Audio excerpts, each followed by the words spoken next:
El nombre que recibió un grupo, una comunidad científica que, derivada del pensamiento de Francisco de Vitoria, generó un importantísimo conjunto teórico en distintas materias del que hoy vivimos. Francisco de Vitoria, del que no tenemos imagen, desde el convento de San Esteban y la cátedra que ocupó en Salamanca en 1526, cátedra de prima de teología, va a promover a través de su propia palabra y de la palabra de los alumnos y alumnos de alumnos que continuaron esa trayectoria, como digo, un monumental conjunto teórico en teología, derecho y economía. ¿Y por qué un teólogo hablaba de derecho o de economía? Porque decía Francisco de Vitoria que el teólogo está obligado a tratar todos los temas, porque todo era obra de la creación.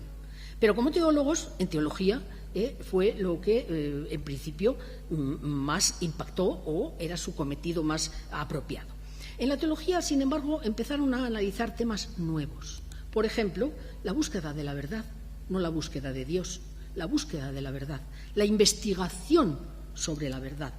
La relación entre la gracia divina y el libre albedrío cuando, en la institución de Calvino de 1536, se negaba ese libre albedrío. Había una predestinación de todo ser humano y ellos defienden la libertad al nacer. El problema del mal, ¿por qué Dios ha permitido mal en el mundo? Y los criterios de conciencia para buscar el bien. No puedo extenderme ahora en estos nuevos descubrimientos que generarán larga trayectoria teológica. Pero quizá lo que más representa la figura de Francisco de Vitoria, más en esta sala y ante los frescos de Sert de Ginebra, de las Naciones Unidas de Ginebra, es el desarrollo que se hizo por parte de la Escuela de Salamanca del derecho natural y el derecho de gentes, que van a derivar en el derecho internacional y los derechos humanos. Porque analizando el problema de los indios, se trataba de evaluar si eran personas, en qué condiciones o no había que bautizarlas, qué había que hacer con ellos, si eran justos los títulos de propiedad que el Papa y el Rey se habían abrogado, cuando Francisco de Vitoria decía en la Relectio de Indis que aquellas personas tenían sus líderes y sus propietarios y que, por tanto, ni el Rey ni el Papa podía usurpar un derecho que era privado de aquellas personas. ¿Cuándo era una guerra justa? Para restablecer el derecho hollado, decía Francisco de Vitoria. Y algo fundamental para nuestra democracia actual. Él defendía que el pueblo era el receptor de la soberanía. Es decir, derechos humanos y derecho internacional que después fueron recogidos con palabras textuales de Nebrija y miembros de la Escuela de Salamanca en las declaraciones de derechos humanos tanto de Inglaterra como de Estados Unidos, de Francia y en la Declaración de Derechos del Hombre y del Ciudadano, de la ONU de 1948. Pero algo que probablemente a nuestro vicerrector de Economía más le gustará es que este tipo de pensadores, analizando sobre la moral, es decir, ¿es pecado o no es pecado que yo preste dinero a alguien que está en necesidad, siendo los dos cristianos? Pues esta Escuela de Salamanca, con esta reflexión, va a pasar de lo que es moral económica, pecado o no pecado, a ciencia económica. Porque van a establecer nuevos factores económicos que antes nunca jamás se habían interpretado. El factor tiempo. Si yo presto un dinero, hay un tiempo en el que yo no lo puedo utilizar. Y el factor prima de riesgo, porque puede ser que nunca me lo devuelvan. Por tanto, no es usura el cobrar un interés. Es un derecho legítimo y hasta natural que lo haga. Y por eso, en esta reflexión, van a nacer las primeras leyes económicas, que como leyes siguen siendo válidas a día de hoy. La teoría cuantitativa del dinero en Martín de Azpilcueta, en lo que es el manual de confesores, porque era para ¿es pecado o no es pecado?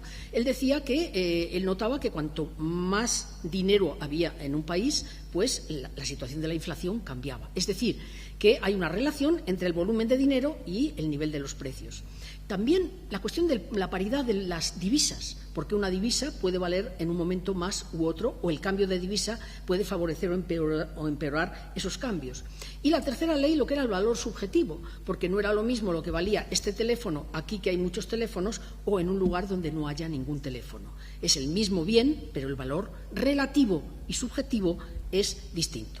Este tipo de pensadores se extendieron por todo el mundo y hubo oleadas de distintas generaciones que mantuvieron y ampliaron este tipo de conocimiento.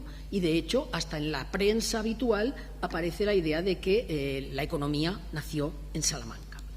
Otras cuestiones que nacieron en Salamanca y que nunca se han reconocido, en mi opinión, es, por ejemplo, las primeras formas literarias.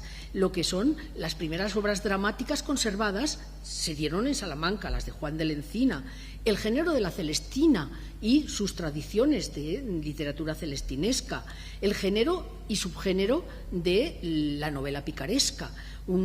Porque hubo distintos pícaros, se generó no solo a través de Lazarillo de Tormes, sino todas las obras que continuaron con ese criterio. El criterio de los refranes se desmonta al proyectar, las diapositivas se desmontan, lo siento, se montan unas imágenes sobre otras. Fue en Salamanca cuando un profesor de griego de aquí de Salamanca, Hernán Núñez, el pinciano, hizo la primera recopilación de refranes que se dio en el mundo. Algo muy conocido son las 50 maneras distintas de establecer el juego del ajedrez, de jugadas del ajedrez que estableció un estudiante de medicina, Ramírez de Lucena, en una obra que publicó en 1497 en Salamanca. Pero quizá lo más conocido a este nivel es el nacimiento de la gramática, la primera gramática de la lengua castellana, que ahora mismo, como el quinto centenario de la muerte de Nebrija, está siendo muy rebatida.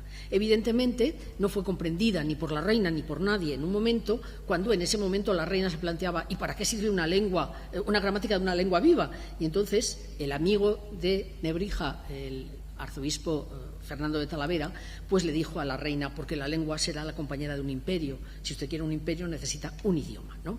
Esta lengua hoy es la segunda del mundo en el número de habitantes, casi 493 millones, tras el chino mandarín, y en el número de publicaciones científicas, tras publicaciones en inglés.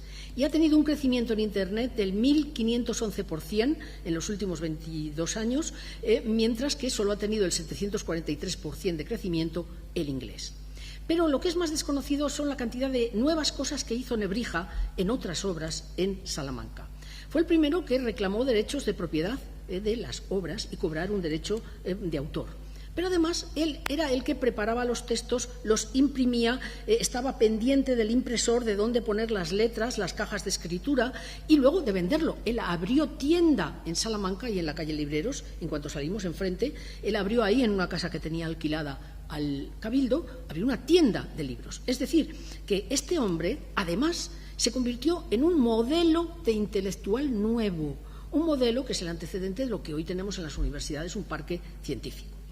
Pero algunas de las cosas que yo creo que son más importantes creadas en Salamanca y en esta universidad es la creación de ciertos conceptos de la ciencia moderna, algunos muy conocidos. Por ejemplo, el hecho de que la caída de los cuerpos en movimiento como un movimiento uniformemente acelerado, que se ha atribuido a la fórmula de Galileo, pues en realidad la formuló Domingo de Soto en un comentario a los libros de física del año 1545, en los que decía claramente lo que era la descripción de la caída libre de los cuerpos como un movimiento uniformemente acelerado, es disforme, decía él, uniformemente disforme, palabras del siglo XVI, respecto al tiempo, la resistencia interna y que la velocidad era independiente de la masa del cuerpo y proporcional a la velocidad media. Es decir, que no solo hizo un gran avance en cinemática, sino también en lo que hoy se considera